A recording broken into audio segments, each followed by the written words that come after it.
अगर आप भी आईएलटीएस की प्रिपरेशन कर रहे हैं तो ट्रू फॉल्स नॉट गिवन में आपको भी बहुत ज्यादा प्रॉब्लम आती होगी। रीडिंग एक पर्टिकुलरली ऐसा मॉड्यूल है जो स्टूडेंट्स को हमेशा ही डाउट में रखता है और हमेशा स्टूडेंट्स को ट्रू फॉल्स नॉट गिवन जैसे क्वेश्चंस में प्रॉब्लम रहती ही रहती है, चाहे वो यस नो नॉट गिवन के फॉर्म में आए, चाहे वो फिर ट्रू फॉल्स नॉट गिवन के फॉर्म में आए।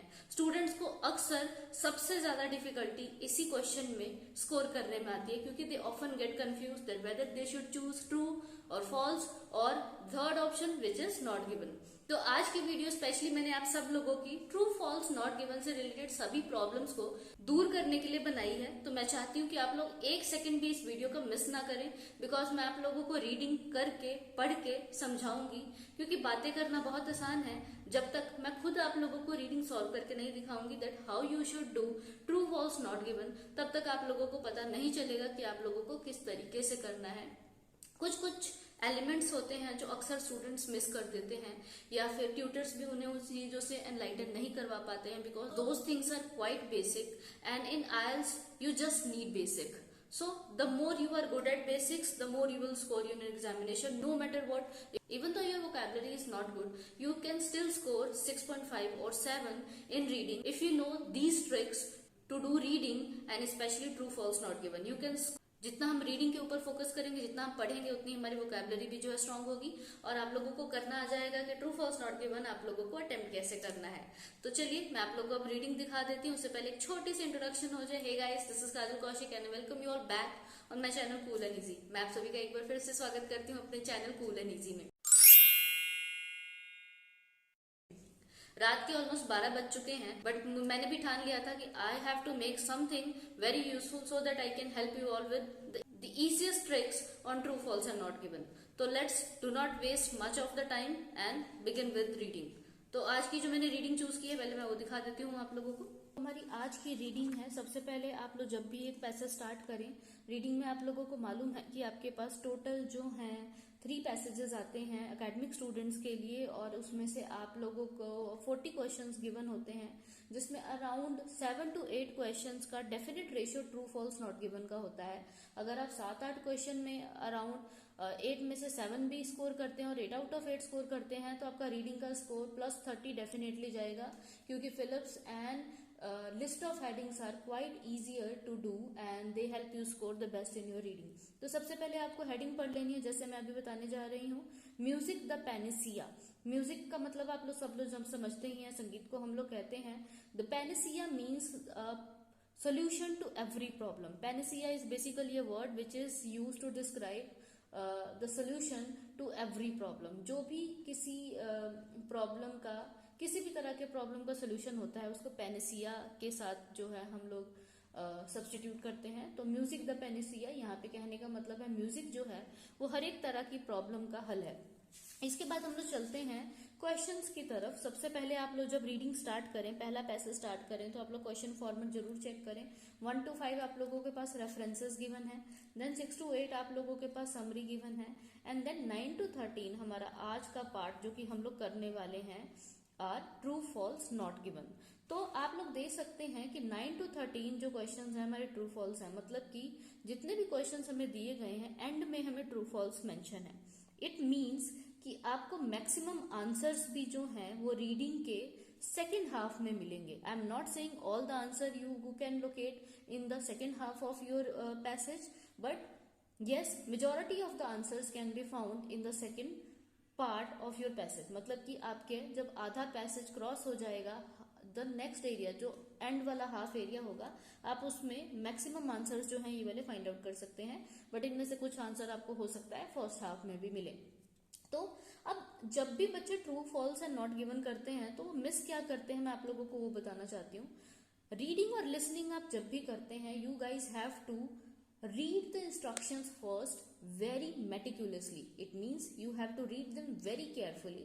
So what they have written here is, do the following statements agree with the information given in reading passage. क्या ये statements जो हमें दी गई हैं ये पैसेज में से मैच हो रही हैं? In boxes 19 to 13 on your answer sheet write true. अब यहाँ पर आप लोग बड़े ध्यान से सुनिएगा, इस वीडियो का हर एक एलिमेंट बहुत इंपॉर्टेंट है। अगर आप लोग ट्रू फॉल्स नॉट गिवन को अच्छे से जो है अपना प्रैक्टिस करना चाहते हैं और आप चाहते हैं कि आप लोग इसमें full out of full score करें अपने रीडिंग के एग्जामिनेशन में, तो आपको ये बेसिक समझना बहुत इंपॉर्टेंट है। ट्रू आपको तब लगाना है if the statement agrees with the information. अगर जो हमें क्वेश्चन की स्टेटमेंट दी हुई है अगर वो पैसेज के इंफॉर्मेशन से मैच होती है तो आंसर हम लोगों ने क्या लगाना है, ट्रू। अगर वो स्टेटमेंट कॉन्ट्राडिक्ट मतलब कि कुछ भी उल्टा दिया हुआ है, ऑपोजिशन में दिया हुआ है, अपोज किया गया है उस इंफॉर्मेशन के जो पैसेज में गिवन है और जो क्वेश्चन में हमें गिवन है, क्वेश्चन और पैसेज का जो टेक्स्ट है आपस में किसी भी तरीके से जो है लड़ रहे हैं, कॉन्ट्राडिक्ट हो रहे हैं, तो आपको आंसर क्या लगाना है, फॉल्स। नॉट गिवन आपको तब चूज करना है if there is no information on this. जो भी पर्टिकुलर चीज आपसे पूछी गई है अगर उसके बारे में इंफॉर्मेशन आपको नहीं गिवन है तो आप लोग आंसर क्या लगाएंगे, नॉट गिवन। अब आप लोगों ने ये पूरी टर्म समझ ली होगी कि मैम आखिर ये चीजें हमें क्यों बता रहे हैं, ये तो हम लोग कभी देखते भी नहीं है, we just look at true false not given आ गए और अब हमें करना है। आप लोग अगर देखेंगे इन तीनों ही क्वेश्चन में एक बड़ी ही कॉमन चीज है जो कि सेम है, which is if. That means you have to consider this if before every statement which has been given to you all in your question section. It means हर एक क्वेश्चन के आप आगे इफ मार्क जरूर करोगे। अगर आप इफ लगा लेते हो तो ऐसा हो ही नहीं सकता कि आपको क्वेश्चन को जज करने में कोई भी प्रॉब्लम आए। तो चलिए अब हम क्वेश्चंस के साथ शुरू करते हैं। जैसे हमारा पहला ही क्वेश्चन है, all kinds of music can enhance one's brain performance to somewhat extent. हर तरह का म्यूजिक जो है वो ब्रेन का परफॉर्मेंस कुछ हद तक बढ़ा देता है। हर तरह का music, all kinds of music मतलब वेरियस टाइप ऑफ म्यूजिक की बात हो रही है। इनहैंस मतलब होता है बढ़ा देना। ब्रेन परफॉर्मेंस, अब ब्रेन परफॉर्मेंस क्या होता है, इंटेलिजेंस होता है, ठीक है, कि हम लोग कुछ बहुत ज्यादा बूस्टेड एक्टिविटी कर रहे हैं, हम होशियार हैं, हम स्मार्ट हैं, तो स्मार्ट हो गया, इंटेलिजेंस हो गया, इस तरह के वर्ड्स जो है ब्रेन परफॉर्मेंस में काउंट होते हैं। समवट एक्सटेंट आपको पता ही है, ठीक है। तो आप लोग यहाँ पे types of music find out कर सकते हैं पैसेज के अंदर। इनहैंस मतलब इंक्रीज होना। ब्रेन परफॉर्मेंस का मैंने आपको बता ही दिया कि आप लोग अगर डायरेक्ट आपको मिल जाता है ब्रेन परफॉर्मेंस तो बहुत अच्छी बात है, नहीं तो brain performance means intelligence, how you react, how you solve a particular problem. तो इस तरीके से आप लोग आंसर्स जो हैं अपने मैच कर सकते हैं। तो मैंने आप लोगों को बताया है कि जब 9th एंड में आप लोगों को ट्रू फॉल्स गिवन होंगे तो आप लोगों को majority of the answer second half में मिलेंगे। But the best thing you can do here is कि जो पहले एक या दो क्वेश्चंस हैं आप वो लोग फर्स्ट हाफ में सर्च कीजिए, क्योंकि वो ज्यादातर फर्स्ट हाफ में दिए जाते हैं। और बाकी के 2 या 3 क्वेश्चन अगर आपके पास रह जाते हैं, you have to divide the ratio in 30-70। पहले आप 30% जो क्वेश्चंस हैं वो आप अपने फर्स्ट हाफ में चेक करें, एंड देन जो नेक्स्ट आपके 70% क्वेश्चंस हैं वो आप लोग अपने सेकंड हाफ में चेक करें। तो अब हमारे पास 9th क्वेश्चन है, टोटल 5 क्वेश्चन है हमारे पास 9 to 13। अब पहले 2 क्वेश्चन हम लोग फर्स्ट हाफ में चेक करने की कोशिश करेंगे अगर हमें मिलते हैं तो। हम लोग ब्रेन परफॉर्मेंस, ब्रेन हमें दूर से नजर आ सकता है, all kind of music, music के ऊपर तो पूरा टॉपिक दिया हुआ है तो म्यूजिक तो बार बार रिपीट होगा, लेकिन फिर भी हम लोग देख सकते हैं। आप लोग यहाँ पे देख सकते हो सबसे ऊपर आप लोगों को दिया हुआ है, music has been use for centuries to heal the body. Again मैंने जो बताया था आप लोगों को कि सोल्यूशन की बात हो रही है, पैनेसिया, इसीलिए बोला गया है म्यूजिक को सेंचुरी से इस्तेमाल किया जाता है ताकि हमारे शरीर को ठीक किया जा सके। अब Ebers papyrus, the earliest medical recorded the physicians, recording की बात हुई है। In various culture we observe singing और पार्ट ऑफ हीलिंग रिचुअल्स, ठीक है, हमने बहुत सारे कल्चर्स की बात आ गई, कल्चर्स की बात भी हमने नहीं करनी है। Western medicine, however using music in medicine, medicine की भी बात नहीं हो रही है। Researchers then started to notice the listening music could have significant physical effects. Physical effects हो सकते हैं बट हमें जो है प्रॉपरली उन्होंने दिया हुआ है related to something which is related to something that boost the performance of mind. Mind performance, brain performance mean something related to intelligence. तो हम लोग यहाँ पे देख सकते हैं in addition to this area music has been used with cancer, chemotherapy, ठीक है। तो यहाँ पे हमें बीमारियों से रिलेटेड दिया गया है, अगेन हमारी जो ब्रेन से, हमारे इंटेलिजेंस से रिलेटेड कुछ नहीं दिया गया है। और इसके बाद भी आप लोग डेट्स वगैरह देख सकते हैं, कुछ नेम्स आ रहे हैं जैसे डेवरक हमरस्क हो गया, जॉर्ज गॉसविन हो गया, मेडलेसन हो गया। तो हमें नेम्स जो है बहुत सारे दिख रहे हैं। अब हम बी में शिफ्ट करेंगे। अब यहाँ पे हमें दिख रहा है Francis S Rauscher, PhD, first demonstrated the correlation between music and learning. Wow, so here we have got music and learning, और हमें क्वेश्चन में क्या दिया हुआ है, म्यूजिक भी है, ब्रेन परफॉर्मेंस भी है, इनहेंसेस भी है। तो अब देखते हैं म्यूजिक एंड लर्निंग कैसे रिलेट किया गया है। His experiment indicated that 10-minute dose of Mozart could temporarily boost intelligence. Boost means enhance, intelligence means brain performance. तो मतलब हमें अपना एरिया मिल चुका है, हमें अपनी लोकेशन मिल चुकी है। His experiment indicated that a 10-minute dose of Mozart could temporarily boost intelligence. ये थोड़ी देर के लिए वो हमारा इंटेलिजेंस जो है बढ़ा सकता है। Groups of students were given intelligence tests after listening to silence.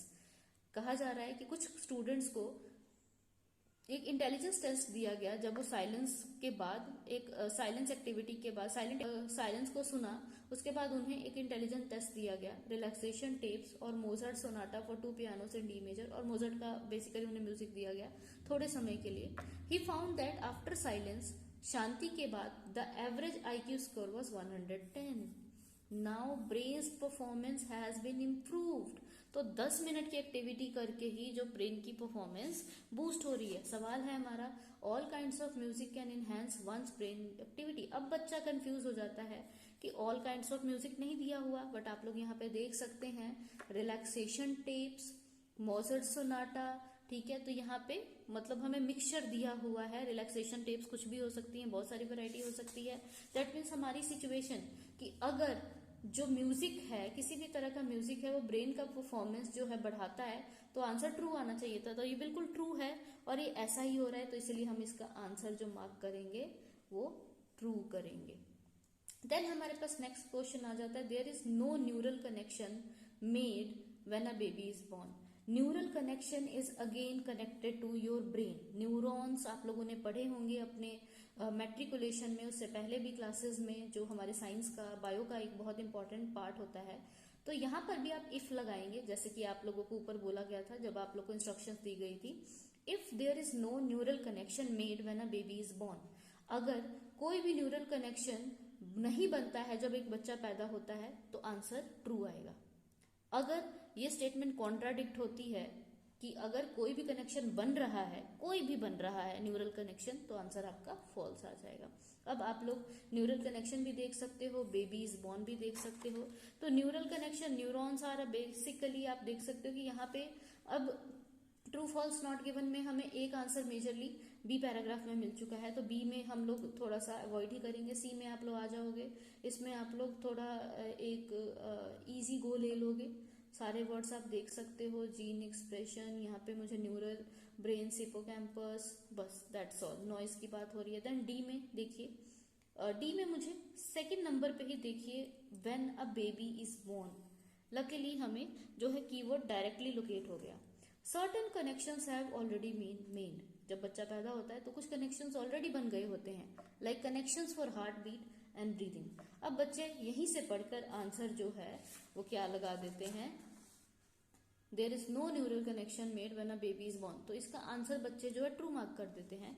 लेकिन आपको कोशिश ये करनी है कि आप आगे भी 1-2 लाइनें जो है रीड आउट करो। A new information is learned and motor skills develop. यहाँ पर क्या होता है, जब वो हार्ट बीट और ब्रीदिंग कनेक्शन बनाते हैं पैदा होते हुए, तो एक नई इन्फॉर्मेशन लर्न करते हैं, मोटर स्किल्स डेवलप करते हैं, कैसे देखना है, कैसे रिएक्ट करना है। New neural connections are formed. New neural connections जो हैं उस टाइम पे फिर बनते हैं, मतलब कि दिमाग से जो है हम लोग रिलेट कर पाते हैं। बट यहाँ पे लिखा है no neural connection, but here at the location we have found new neural connections are formed. तो दैट मीन्स कि न्यूरल कनेक्शंस बनते हैं, और सवाल में कहा गया है न्यूरल कनेक्शंस नहीं बनते। तो आपको आंसर क्या लगाना है, इसका फॉल्स लगाना है, क्योंकि ये स्टेटमेंट हमारी कॉन्ट्राडिक्ट हो रही है। पैसेज में जो हमें इंफॉर्मेशन गिवन है उसमें लिखा है कोई कनेक्शन बनता है, और यहाँ क्वेश्चन के स्टेटमेंट में हमें लिखा गया है कि कनेक्शन नहीं बनता है, तो कॉन्ट्राडिक्टरी है, इसलिए हम फॉल्स लगाएंगे। Then there are very few who question the Mozart effect. अब आप लोग एक चीज के लिए बहुत श्योर हो सकते हैं कि 10th अगर आपको आंसर जहां पे भी मिला है, 11th का आंसर आपको हमेशा उसके बाद ही मिलेगा। This is 99% sure. और आप लोग इसको कभी भी क्वेश्चन ना करें। अगर 10th आंसर आपको लास्ट पैराग्राफ में मिला है तो दैट मीन्स 11th का आंसर आपको उसके नेक्स्ट पैराग्राफ्स में ही जाकर मिलेगा, not immediately next, but you will find it definitely in the next paragraph.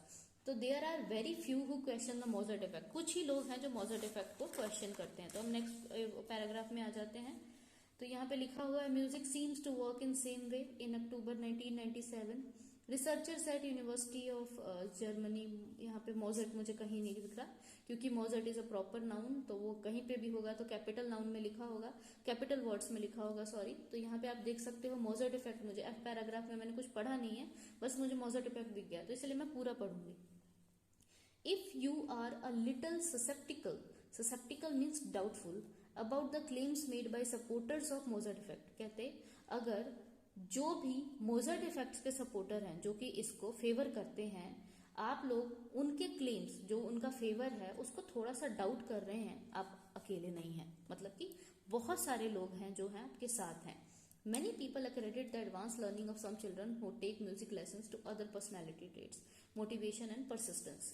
तो यहाँ पे लोग बड़े सारे ऐसे हैं जो कहते हैं कि म्यूजिक लेसन्स में जो बच्चे सीखते हैं, मोटिवेशन और परसिस्टेंस, जो उनको रेगुलरिटी आती है, वहाँ पे डेडिकेशन और डिटर्मिनेशन लर्न करते हैं, वो चीजें जो हैं हम लोग ज्यादा रिस्पॉन्सिबल ठहरा सकते हैं किसी भी तरह के इंटेलिजेंस के लिए। तो यहाँ पर इन्होंने बेसिकली ये बोला है कि मोजर्ट इफेक्ट को जो क्वेश्चन करने वाले लोग हैं वो काफी हैं। दे आर, अगर जैसे कि मान लीजिए कि मैं वो हूं जिसे, जो कि मोजर्ट इफेक्ट को फेवर करती हूं, आप वो लोग हैं जो कि इसको क्वेश्चन करते हैं, और आपको थर्ड पर्सन बोल रहा है कि अगर आप लोग क्वेश्चन कर रहे हैं मेरे थॉट को तो उसमें कोई नई बात नहीं है, बड़े लोगों से और भी हैं। So there is a clarity here कि जो मोजर्ट का इफेक्ट है उसे बहुत सारे लोग जो है क्वेश्चन करते हैं। यहाँ पे क्या लिखा है, very few who question the Mozart effect. So अगर बहुत कम लोग जो हैं मोजर्ट के इफेक्ट को क्वेश्चन करते हैं तो आंसर ट्रू आना चाहिए था, लेकिन हमें क्या दिया हुआ है कि बहुत सारे लोग जो है मोजर्ट इफेक्ट को क्वेश्चन करते हैं, और आप भी उनमें से अगर एक हैं तो कोई बड़ी नई बात नहीं है। तो आंसर अगेन क्या आ जाएगा हमारा, फॉल्स। मुझे लगता है आप लोग को तीनों क्वेश्चन बड़े आसानी से समझ आ गए होंगे। अब हमें 11th आंसर मिल चुका है, 12th हमें डेफिनेटली इसके बाद मिलेगा। Michael Linton conducted extensive research on Mozart's life. Michael Linton, अगर माइकल लिंटन ने, यहाँ पे आपने इफ लगा लेना है, अगर माइकल लिंटन ने मोजर्ट के लाइफ के ऊपर एक बहुत स्पेसिफिक रिसर्च किया है तो आंसर ट्रू आएगा, अदरवाइज फॉल्स आएगा अगर कॉन्ट्राडिक्ट होता है। तो हम चलिए देखते हैं। नॉट गिवन आपको लास्ट रिजॉर्ट पे चेक करना होता है, इसकी लोकेशन कहाँ पे है। माइकल लिंटन हम जी पैराग्राफ में देख सकते हैं, मुझे दूर से ही चमकता हुआ दिख रहा है। तो यहाँ पे हम लोग लिखेंगे, आगे पढ़ेंगे इसके, in an article by Michael Linton. तो इन्होंने कोई आर्टिकल तो लिखा था। He wrote the research that begin this phenomena. The study by researchers at the University of Irvine showed only a temporary boost in IQ, which was not significant enough to last throughout the course of the experiment. तो इन्होंने भी research किया, कुछ IQ में boost आ रहा था but बहुत थोड़ा था।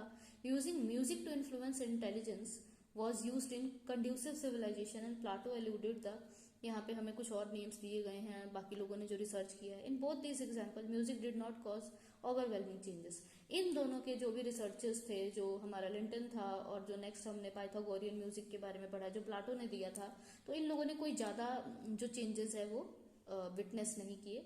उसके बाद Linton also asked if Mozart music were able to improve health. वो क्वेश्चन कर रहा है कि अगर हर कर सकता है, अगर मोजर्ट का म्यूजिक हेल्थ को इम्प्रूव कर सकता है, why was Mozart himself so frequently sick. तो मोजर्ट खुद क्यों बीमार हो जाता था। Music increases intelligence and encourages spirituality. तो यहाँ पे मैं देख सकती हूँ कि कहीं पे भी ये बात नहीं हुई है कि जो लिंटन है उसने मोजर्ट की लाइफ के ऊपर कोई भी रिसर्च किया है। ये बात उन्होंने मेंशन ही नहीं की that he has done extensive research on Mozart life, but he has done research on Mozart's experiment. तो यहाँ पे हमें लाइफ, उसकी पर्सनल लाइफ के ऊपर रिसर्च का फैक्टर ही नहीं गिवन है, तो इसका आंसर आप लोग मार्क करेंगे not given. Then we have the last question. There is not enough evidence in support of Mozart effect today. Now this today is very important कि आज जो एविडेंस है, एविडेंस मतलब होता है प्रूफ, ठीक है। तो आज अगर if there is not enough evidence in support of the Mozart effect today, अगर आज मोजर इफेक्ट के लिए बहुत ज्यादा एविडेंस अवेलेबल नहीं है तो आंसर ट्रू आएगा, otherwise it will be false. तो आप एच पैराग्राफ में जाएंगे क्योंकि जी पैराग्राफ हम लोग पढ़ चुके हैं ऑलरेडी सारे का सारा। तो हम देखते हैं कि इसमें क्या दिया हुआ है। The trendiness of the Mozart effect may have died out somewhat, but there are still strong supporters of the claims made in 1993. Since that initial experiment, there has not been a search of supporting evidence. तो कोई भी तब से लेकर अब तक कोई भी सपोर्टिंग एविडेंस में इंक्रीज नहीं आया है। However, many parents after playing classical music while pregnant or when their children are young will swear by the Mozart effect. A classmate of mine once told me that listening to classical music while studying will help with memorization. मेरे classmate ने वो कह रहा है कि बताया था कि अगर हम लोग पढ़ते वक्त जो है म्यूजिक को सुनते हैं तो हमारी मेमोराइजेशन में हमें उसको चीज को याद करने में हेल्प मिलती है। If you approach this controversy from a scientific aspect, कहते अगर इस कंट्रोवर्सी को कि कुछ लोग कह रहे हैं कि बेनिफिट है, कुछ लोग कह रहे हैं बेनिफिट नहीं है, अगर हम इसको साइंटिफिक एस्पेक्ट में लेकर देखें, although there has been some evidence that music does increase brain activity, चाहे कि थोड़ी बहुत हमारे पास प्रूफ जो है वो इसलिए अवेलेबल है कि ब्रेन की एक्टिविटी म्यूजिक जो है बढ़ाता है। Actual improvement in learning and memory have not been adequately demonstrated. Actual में कितना ये हमारी ब्रेन एक्टिविटी के ऊपर जो है जोर डालता है, इस बारे में हमें कुछ भी नहीं दिया गया है। तो यहीं से क्लियर हो जाता है कि आंसर जो है बिल्कुल ट्रू है, क्योंकि उन्होंने सेकंड लाइन में ही हमें एक्सप्लेन कर दिया था कि सच में किसी भी एविडेंस में कोई भी जो है बढ़ोतरी नहीं आई है, नॉट इनफ एविडेंस, क्योंकि अभी तक डिमॉन्स्ट्रेट नहीं कर पाए हैं। तो इसीलिए आंसर इसका जो हमारे पास आ जाएगा दैट इज ट्रू। सो ये हमारे 9 to 13 क्वेश्चंस हो चुके हैं ट्रू फॉल्स नॉट गिवन के, और मुझे लगता है आपको सारे के सारे समझ आ गए होंगे। अगर आप लोग यही टेक्निक यूज करते हैं तो I am sure that you will score full out of full marks in your true false and not given section. तो स्टूडेंट्स, ये था हमारा आज का ट्रू फॉल्स नॉट गिवन के लिए एक स्पेशल क्लास एंड स्ट्रेटेजी। और मुझे लगता है आप लोगों को कुछ वर्ड्स जो हैं इसमें अच्छे से विजिबल नहीं होंगे, but you can coordinate with my voice. और आप लोग अगर एक बार भी वीडियो को कंप्लीट देखेंगे तो आप लोग को सारी टिप्स एंड टेक्निक्स अच्छे से समझ आएंगी।